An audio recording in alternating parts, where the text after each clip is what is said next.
আপনারা শুনছেন সম্বিতা স্টোরিজ। আজ শুনবেন মানিক বন্দ্যোপাধ্যায়ের টিচার ছোট গল্পটি।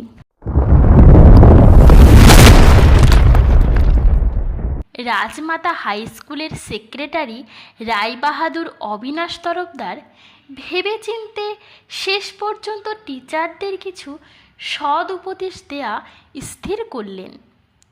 বুড়ো বয়সে এমনিতেই তার ঘুম কম, তার উপর এইসব যাচ্ছে তাই খাপছাড়া ব্যাপারে মাথা গরম হয়ে যাওয়ায় কদিন আর ঘুম হয়নি। টিচাররা ধর্মঘট করবে বেতন কম বলে, বেতন বাকি থাকে বলে, এটা সেটা হরেক রকম অসুবিধা আছে বলে চাকরি করতে। বাপের জন্মে রায়বাহাদুর এমন কথা শোনেনি। বিদ্যালয়ের শিক্ষক তারা কি মুজুর না ধাঙর যে ধর্মঘট করবে? শুধু তার স্কুলে এসব গোলমালের সম্ভাবনা ঘটলে সে অবশ্য ব্যাপারটা গ্রাহ্য করত না। দুটো ধমক দিয়ে একটা মিষ্টি কথা বলে সকলকে খেপাচ্ছে কোন মাথা পাগলা ইয়াং টিচারটি সন্ধান নিয়ে তাকে একজোট মজা দেখিয়ে সব ঠিক করে দিত অনায়াসে। কিন্তু সারা বাংলাদেশের সব স্কুলের টিচাররা জোট বেঁধেছে, সম্মেলন করছে, খেতে পায় না ব্যাচ পড়েছে। করুক, পড়ুক, যা খুশি করুক অন্য স্কুলের শিক্ষকরা, তার স্কুলে সে ওসব বিশ্রী কাণ্ড ঘটতে দেবে না। ওসব হীনতা, স্বার্থপরতা, স্বেচ্ছাচারিতা ঢুকতে পারবে না তার পবিত্র শিক্ষায়তনে। স্বার্থ ভুলে বিলাসের লোভ জয় করে স্বেচ্ছাকৃত দারিদ্র্যকে হাসি মুখে বরণ করে বিদ্যালয়ের মহান আদর্শ যারা গ্রহণ করেছে, দেশের যারা ভবিষ্যৎ মেরুদণ্ড, তাদের গড়ে তোলার বিরাট দায়িত্ব পালন যাদের জীবনের ব্রত, বুনো রমানাথ যাদের গৌরব ও গর্ব, তুচ্ছ দুটো পয়সার জন্য, সামান্য দুটো অসুবিধার জন্য তারা নিজেদের নামিয়ে আনবে, আদর্শ চুলোয় দেবে, শিক্ষা দীক্ষাহীন অসভ্য মজুর ধাঙরের মতো হাঙ্গামা করবে, তা কখনো হতে পারে না। রায়বাহাদুর তা বিশ্বাস করে না। মোটামুটি এই ধরনের সদুপদেশ রায়বাহাদুর শোনান শনিবার স্কুল ছুটির পর। অবশ্য অনেক ফেনিয়ে ফাঁপিয়ে, ধমক গমক, মূর্ছনা আমদানি করে গুরুগম্ভীর চালে। তা আপনারা কি বলেন? কে কি বলবে? সকলে চুপ করে থাকে। রায়বাহাদুরের ধৈর্য বড় কম, বিশেষত এখন এত লম্বা বক্তৃতা দেওয়ার পর এই গরম এক ফোঁটাও আছে কি না সন্দেহ। কেউ কিছু বলতে গেলে হয়তো গালাগালি দিয়ে বসবেন। গালে চড় বসিয়ে দেওয়াও আশ্চর্য নয়। কিছু বলার দরকার ছিল না। টিচারদের দাবি দেওয়া সম্পর্কে এটা অফিসিয়াল মিটিং নয়, রায়বাহাদুরের নিজস্ব সদ উপদেশ দানের সভা। চুপচাপ বসে শোনাই এখানে যথেষ্ট। পৌর হেডমাস্টার শশাঙ্ক কেবল একবার মাথা চুলকিয়ে বলে, আগে তা বই কি, শিক্ষক জীবনের মহান আদর্শের কথা তারা কি ভুলতে পারে? সবার শেষে শশাঙ্ক একান্তে আবার বলে, আসলে গত মাসের বাকি মাইনের জন্য একটু আসলে যেরকম দিনকাল সংসার চালানোই। কে উস্কানি দিচ্ছে জানেন? কবছর আগে হলে শশাঙ্ক হয়তো দু একটা নাম উচ্চারণ করে ফেলত, কিন্তু শশাঙ্কবাবু আগের সেই শশাঙ্কবাবু নেই, অনেক বদলে গেছে। আগে উস্কানি কে দেবে? একজন দুজনের উস্কানির ব্যাপার নয়, আপনি তো জানেন দেশ জুড়ে এরকম চলছে। স্কুলের বাগানের দিকে চেয়ে থেকে রায়বাহাদুর বলে, গিরিন খুব পলিটিক্স করে বেড়ায় নাকি? বুকটা ধড়াস করে ওঠে শশাঙ্কর। গিরিন তার জামাই। মনে মনে আরেকবার গিরিনকে অভিশাপ দিয়ে বলে, মানে পলিটিক্স না, মিটিং ফিটিং হলে হয়তো কখনো শুনতে চায়, আর স্কুলে পলিটিক্স নিয়ে কিছু হয় না। হয় না? সেদিন স্ট্রাইক করে ছেলেরা স্কুলের মাঠে যে মিটিং করলো, আগে সেটা পলিটিক্যাল মিটিং নয়, পটেক্স মিটিং মাত্র। কলকাতায় স্টুডেন্টদের উপর ওই যে গুলি চালানো হলো, তারই প্রোটেস্ট। কলার কাঁদিটা বাড়তি হয়েছে না? এবার কেটে ঝুলিয়ে রাখলে পেকে যাবে দু একদিনের মধ্যে। কি বলেন? কাল মালিককে বলবো রাতারাতি যেন চুরি হয়ে যায় না, দেখবেন। রায়বাহাদুর হাসে। সন্ধ্যার পর গিরিন বাড়িতে তার সঙ্গে দেখা করতে গেলে রায়বাহাদুর আশ্চর্য হলো না। গিরিনের সম্পর্কে তার প্রশ্নে ভড়কে গিয়ে শশাঙ্ক নিশ্চয়ই তাকে পাঠিয়ে দিয়েছে দোষ কাটাতে, কথায় কথায় তাকে জানিয়ে দিতে, যাতে যে ভুলচুক যদি সে করেই থাকে তিনি যেন ক্ষমা করে নেন। এবার থেকে সে সাবধান হবে। তাই যদি হয় তবে ভালোই। গিরিন কিন্তু ওসব কথার ধার দিয়েও যায় না। খুব বিনীত ও নম্রভাবে পরদিন তার ছোট ছেলের অন্নপ্রাশনে নেমন্তন্ন জানায়। রায়বাহাদুর অবশ্য বুঝতে পারে তার মনেও তাই, খানিকটা স্পষ্টভাবে জানানোর বদলে ইঙ্গিতে জানানো যে সে অনুগতই। রায়বাহাদুর যা অপছন্দ করেন তা থেকে সে তফাৎ থাকবে, তাকে চটাবে না। অন্নপ্রাশন ছোট ছেলের? তা বেশ, কিন্তু আমি নেমন্তন্ন বাড়ি যাই না, বুড়ো শরীরে সয় না ওসব। রায়বাহাদুর অমায়িকভাবে হাসে। আপনাকে পায়ের ধুলো দিতেই হবে। গিরিন বলে নাছোড়বান্দার জোরালো অনুনয়ের সুরে। সকাল সকাল গিয়ে আশীর্বাদ করে আসবেন, শুধু একটু ফলমূল মুখে দেবেন, সবাই আশা করছি। মনে বড় আঘাত পাবো না গেলে। রায়বাহাদুর যেতে রাজি হয়েছে ধরে নিয়েই যেন একটু ইতস্তত করে গিরিন আবার বলে, একটা কথা বলি আপনাকে, দোষ নেবেন না। খেলনা বা উপহার কিছু আনবেন না খোকার জন্য। আমাদের বংশের রীতি আছে, কোনো কাজে রক্তের সম্পর্ক ছাড়া কারোর কাছে সামান্য উপহারও নেওয়া চলবে না। ঠাকুরদা বা তার বাবা অভিশাপ দিয়ে গেছেন, এক গাছে তৃণও নিলে নাকি বংশের সর্বনাশ হবে। বলো কি হে? একটা দুশ্চিন্তা কেটে যায়। অন্নপ্রাশনের নিমন্ত্রণে গেলে কিছু দিতে হবে, এই চিন্তাটা ছিল রায়বাহাদুরের। এবার একটু ভেবে গিরিনের একান্ত আগ্রহ দেখে রাজি হয়ে বলে, এত করে যখন বলছো। সে কিছু খাবে না, কিন্তু এই সুযোগে মিষ্টি প্রভৃতি তার সঙ্গে কি দেবে না গিরেন? রায়বাহাদুর ভাবে, অনেকেই তো দেয়। প্রায় 10টায় রায়বাহাদুর গিরিনের বাড়ি পৌঁছালো। বাড়ি দেখে একটু আশ্চর্য হয়ে গেল। ছোট ছেলের অন্নপ্রাশন উৎসবের চিহ্ন না দেখে আরও বেশি। এত ছোট, এত পুরনো, এত দিনহীন চেহারার একতলা পাকা বাড়ি হয়? রায়বাহাদুর জানতো না, কারণ এর চেয়েও খারাপ বাড়ি চারিদিকে অসংখ্য ছড়ানো থাকলেও সে কোনোটার দিকে কখনো তাকিয়ে দেখেনি। এ ধরনের বাড়ির অধিবাসী কোশমিনকালেও তাকে বাড়িতে নিমন্ত্রণ করার সাহস পায়নি। ছেলের অন্নপ্রাশন রীতিমতো একটা উৎসবের ব্যাপার। তার ছেলের অন্নপ্রাশনে ব্যান্ড বেজেছিল, মেয়ের ছেলের অন্নপ্রাশনে সে অন্তত সানাই বাজায়। লোকে গিজ গিজ করে তার বাড়িতে। ছেলের বেলায় বেশি হোক, মেয়ের ছেলের বেলায় কম হোক, গিজ গিজ করে। গিরিনের বাড়িতে লোক আছে বলেই মনে হয় না। ভেতর থেকে শুধু ভেসে আসে ছোট একটা ছেলের বা মেয়ের কান চেরা কান্না। গাড়ির আওয়াজে বেরিয়ে দেখে গিরিন তাকে অভ্যর্থনা জানায়। যথাসাধ্য আয়োজন করেছি, দোষ ত্রুটি ক্ষমা করবেন। যথাসাধ্য আয়োজন?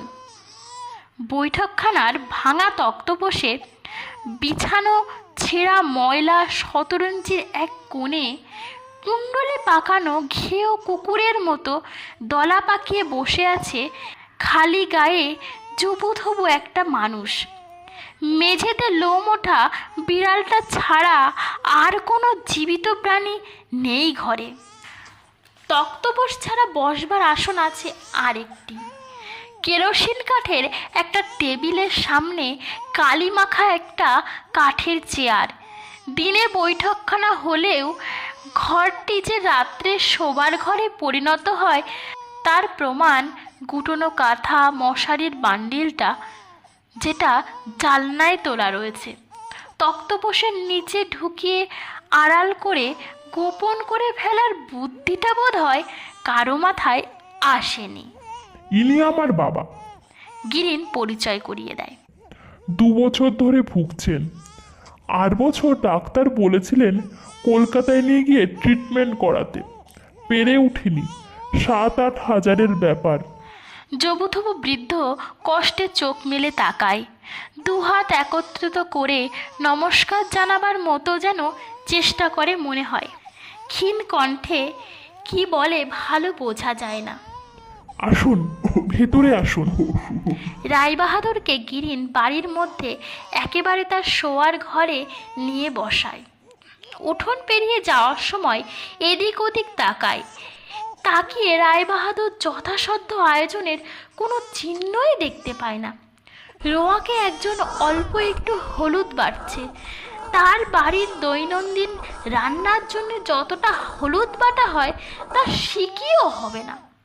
যে বাড়ছে তার বেশটা তার বাড়ির ঝিয়ের মতোই। তবে রায়বাহাদুর অনুমান করতে পারে মেয়েটি ঝি নয়, বাড়িরই কোনো বৌঝি। ওপাশে রান্নাঘরে খুন্তি নিয়ে কড়াই ব্যঞ্জন নাড়ায় রত বউটির শাখা পড়া হাতটি শুধু চোখের এক পলকে দেখেই কি করে যেন রায়বাহাদুর টের পেয়ে যায় সে গিরিনের বউ। 4 ভিটেই 4খানা ঘর তোলার সুযোগ থাকলেও বৈঠকখানাটি বাদ দিলে ভেতরের ঘর মোটে 2খানা, রান্নাঘরের চালাটি ছাড়া। গিরিনের শোবার ঘরের নমুনা দেখেই রায়বাহাদুর বুঝতে পারে অন্য ঘরখানা কেমন, নড়াচড়ার স্থান কতটা, কীরকম আলো বাতাস আসে। জলচৌকিতে পাতা পুরনো কার্পেটের আসনে বসে রায়বাহাদুরের দম আটকে আসে। ছোট ছেলে বা মেয়ের কান চেরা কান্নাটা এখন খুব কাছে মনে হয়। কে কাঁদে? ছেলেটা কাঁদছে, ছোট ছেলেটা। যার আজ মুখে ভাত। জ্বর আসছে বোধ হয়। জ্বর আসবার সময় এমনি করেই কাঁদে। জ্বর এসে গেলে চুপ করে যাবে। রায়বাহাদুর অস্বস্তি বোধ করে। এদিক ওদিক তাকায়, একটা ফাঁদে আটকে পড়ে গেছে মনে হয় তার। গিরিন নীরবে তাকে লক্ষ্য করে।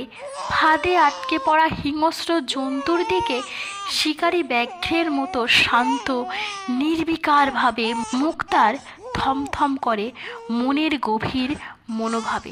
সবাই বলে যে ডাক্তারি পাশ করেনি বটে, কিন্তু আপনার ওষুধ একেবারে অব্যর্থ। সে বলে ব্যঙ্গ ও তোষামতের সুরে। ছেলেটাকে দেখে একটু ওষুধ দিন না। বিনা চিকিৎসায় মরতে বসেছে ছেলেটা। রায়বাহাদুর যেন রাজি হয়েছে তার ছেলেকে দেখে ওষুধ দিতে। এমনিভাবে দরজার কাছে গিয়ে গিরিন ডাকে, শুনছ? খোকাকে নিয়ে এসো শিগগির। আহ, এসো না নিয়ে, দেরি করছো কেন? নিজের অতিরিক্ত ধৈর্যের কৈফিয়ত দেওয়ার জন্যই যেন রায়বাহাদুরের কাছে গিয়ে বিরক্তির সঙ্গে বলে, আর পারি না এদের সঙ্গে। আপনার সামনে আসবে, যা পড়ে আছে তাই পরেই আসুক, তাতেও লজ্জা। সম্ভবত সেই বিয়ের একখানা শাড়ি, 1 ঘন্টা লাগবে এখন সেটাকে বার করে পড়তে। আর পারি না, সত্যি। সে এসে কৈফিয়তের বিরক্তি জানানো শুরু করতে না করতেই ছোট একটা কঙ্কাল বুকে করে ধরে পাংশুটে রঙের রোগা একটা বউ দরজা দিয়ে ঢুকছিল। এক নজরে তাকিয়েই রায়বাহাদুর টের পায় পরনের কাপড় বদলে বিয়ের সময়কার একমাত্র শাড়িটি সে পরে আসেনি। এটাও সে টের পায় যে ওকে আসতে দেখেই গিরিন তার কাছে এসে শোনাচ্ছে তার বউয়ের মানুষের সামনে বের হবার উপযুক্ত কাপড়ের অভাবের কথা। তার প্রায় পিছু পিছুই বউটি ঘরে ঢুকেছে। মাথা ঝিমঝিম করে ওঠে রায়বাহাদুরের। তার ভয় করে। ও, তুমি এসেছো? গিরিন বলে নির্বিকারভাবে। ওইখানে শুইয়ে দাও ওকে। রায়বাহাদুরের উলের মোজা আর পালিশ করা দামি চকচকে জুতো পরা পায়ের কাছে মেঝেটা সে দেখিয়ে দেয়। বউ তার ইতস্তত করে, বড় জিজ্ঞাসু চোখ তুলে তাকায় তার মুখের দিকে। এত শীর্ণ বউটি, এমন শুকনো বিবর্ণ, তার রক্তশূন্য মুখ, কিন্তু তার রূপ দেখে ভিতরে ভিতরে মুচড়ে যায় রায়বাহাদুর। তার বাড়ির মেয়েরা ফুটে ঝিটা পর্যন্ত যেন শুধু মেদ আর মাংস, গিন্নির কথা ধর্তব্যই নয়। তিনি প্রায় গোলগাল। তার মেজ মেয়ে আর মেজ ছেলের বউ রোগা ছিপছিপে। বড় ছেলের বউটাও ছিপছিপে ছিল বিয়ের সময়, আজকাল মুটোচ্ছে। গিরিনের ক্ষীণাঙ্গী বউটির সঙ্গে মিলিয়ে রায়বাহাদুর বুঝতে পারে তার বাড়ির মেয়ে বউদের গড়নটাই শুধু ছিপছিপে। অতি বেশি মেদ মাংসে তারা গড়া, প্রত্যেকে তারা তার গিন্নিরই সূচক। সত্যিকারের রোগা ক্যাংটা তরুণীকে চেয়ে চেয়ে দেখতে এত ভালো লাগে, রায়বাহাদুরের এত তীব্র ইচ্ছে করে টিপে টুপে টেনে টুনে দেখতে সত্যিকারের কঙ্কালসার তরুণীকে। কি করছো? গিরিন বলে বউকে অনুযোগ দিয়ে। ওইখানে শুয়ে দাও। উনি পায়ের ধুলো ছোঁয়াবেন, আশীর্বাদ করবেন, ওষুধ দেবেন। না না মা। রায়বাহাদুর প্রায় আর্তনাদ করে ওঠে। রায়বাহাদুর প্রায় আর্তনাদ করে ওঠে। আমি ওকে ওষুধ দিতে পারবো না, ওর ভালো চিকিৎসার দরকার। তুমি ওকে ডাক্তার দেখাও, ভালো ডাক্তার দেখাও। বিনা ফিতে কোনো ডাক্তার দেখবে বলুন? গিরিন যেন আমোদ পেয়েছে, মুচকি মুচকি হাসে। ভয় করে রায়বাহাদুরের, মাথাটা আবার ঝিমঝিম করে ওঠে। কতক্ষণ খেলা করবে গিরিন তার সঙ্গে কে জানে। এরপর এই বর্বর নিষ্ঠুর খেলার শেষ কি করবে তাই বা কে জানে। এরা বিপ্লবী, এরা খুনে, এরা সব পারে। শশাঙ্ক জামাই বলে, তার স্কুলের একজন টিচার বলে বিশ্বাস করে একা একা এই ছদ্মবেশী খুনের খপ্পরে এসে পড়ে কি বোকামিই না করেছে। সব অবস্থাতে যেভাবেই হোক নিজেকে বাঁচানোর কৌশল খুঁজে বার করে কাজে লাগানোর চেষ্টা রায়বাহাদুরের মর্যাগত। রায়বাহাদুর মাথা হেঁট করে থাকে কয়েক মুহূর্ত, সশব্দে নিঃশ্বাস ত্যাগ করে, হাতের তালুতে মুছে নেয় নিজের কপাল। তারপর মুখ তুলে বলে, মা, খোকাকে শুইয়ে দাও গে। তুমি কিছু ভেবো না মা, বৌমাই বলি তোমাকে। গিরিন আমার ছেলের মতো, তোমার কোনো ভাবনা নেই বৌমা। ছেলে তোমার ভালো হয়ে যাবে। আমি তোমার ছেলের চিকিৎসার ভার নিলাম। আমি এক্ষুনি গিয়ে ডাক্তারকে পাঠিয়ে দিচ্ছি। এক্ষুনি যাবেন? তা হবে না। ফলটল একটু মুখে না দিয়ে গেলে বড় কষ্ট হবে আমাদের মনে, অকল্যাণ হবে আমাদের। আপনার মতো মানুষ বাড়িতে পায়ের ধুলো দিয়েছেন। গিরিনের বিনয়ে বুকটা ধরাস ধরাস করে রায়বাহাদুরের। অসহায় দৃষ্টিতে চেয়ে থাকে পায়ের চকচকে জুতোর দিকে। অতি কষ্টে বলে, বেলা মন্দ হয়নি, নিমন্ত্রিতরা আর কেউ? আগে বলিনি আর কাউকে, ইচ্ছা ছিল বলবার। ভেবেছিলাম ওনার হাতে দুগাছা চুড়ি আছে, তার একটা বেচে দিয়ে কয়েকজনকে বলবো। স্কুল মাস্টারের স্ত্রীর হাতে শাখা পলাই ঢের।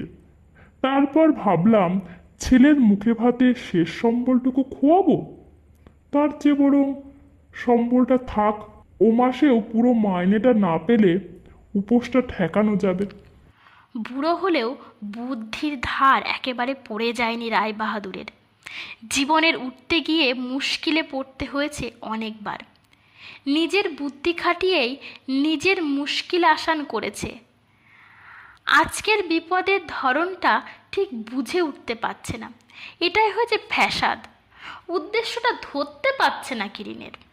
নিজের দুর্দশা চোখে দেখিয়ে তার দয়া জাগাবার স্বাদ থাকলে চোখে এভাবে আঙুলের খোঁচা দিয়ে কেউ তা দেখায়?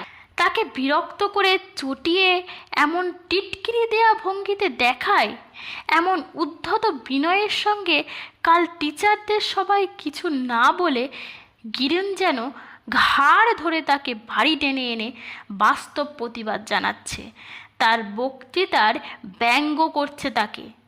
কিন্তু কেন করছে সেটা তো কিছুতেই মাথায় ঢুকছে না রায়বাহাদুরের।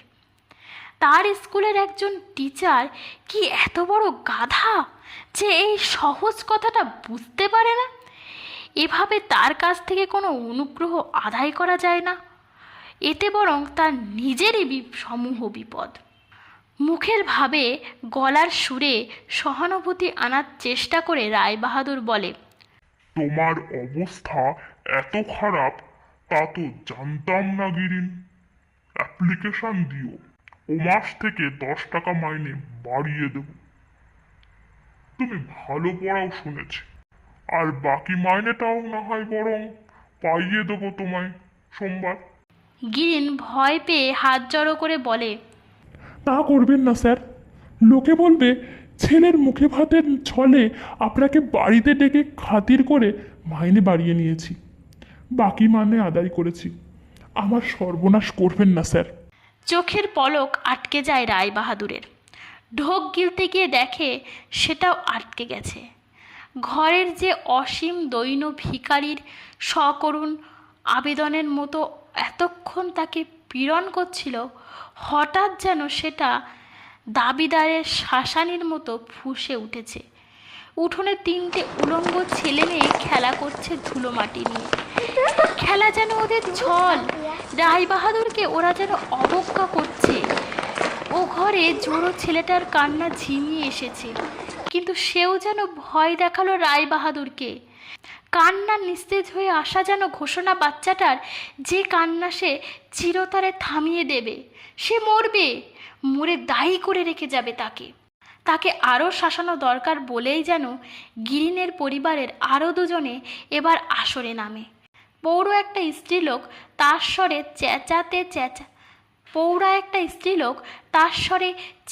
চেঁচাতে একটি কুমারী মেয়ের হাত ধরে টানতে টানতে নিয়ে আসে। দেখ গিরিন দেখ, ধেরে মেয়ের কাণ্ড দেখ, ডাল ধুতে দিয়েছি অমনি কাঁচা ডাল চিবোচ্ছে। গিরিনের মা থেমে যান, জিভ কাটেন।